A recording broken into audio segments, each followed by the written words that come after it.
Iniimbestigahan na ng Quezon City Police District ang isang pulis na nag-viral sa kasagsagan ng rally ng Iglesia ni Cristo noong Martes. Tila nabigo raw kasing protektahan ng pulis ang isang rider matapos sugurin ng mga relihista at pagbantaan. Narito ang aking report. Nakarating kay Senator Raffy Tulfo ang viral video sa isang rider matapos siyang sugurin ng mga dumalo sa surprise rally ng Iglesia ni Cristo nitong Martes. Dito sa Pilipinas Tao ka nga, huwag ka nagsasalita. Gusto mo ba mamatay? Sa videong iyan, napansin ni Senator Raffy ang pulis na siya sanang magpapatupad raw ng kaayusan sa tensyon. Pero nabigo umano itong protektahan ng rider. Pagkatapos kasing bantaan ng rider, kinuha pa umano ang kanyang susi dahilan kaya naipit sa gitna ng rally. Nais ngayong isa ilalim sa retraining ang pulis.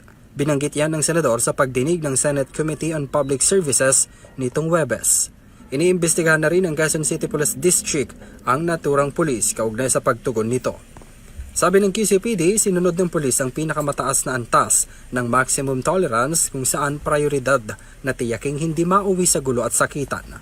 Nananatili raw ang otoridad sa pagtugon at pagsusuri sa mga maaaring magamit na ebidensya, kabilang na ang pagkuha ng mga pahayag mula sa lahat ng partidong kasangkot at tiyakin na mahigpit na sinusunod ang tamang proseso. Tiniyak nito sa publiko na magbibigay kaagad sila ng update habang gumugulong ang investigasyon. Kasunod nito, nanawagan ng QCPD sa naturang rider at mga testigo na lumutang at magbigay ng impormasyon para makatulong sa investigasyon. Para sa EuroTV News, ako si Henry Villa Nicolas. Sumasaludo sa bawat Pilipino.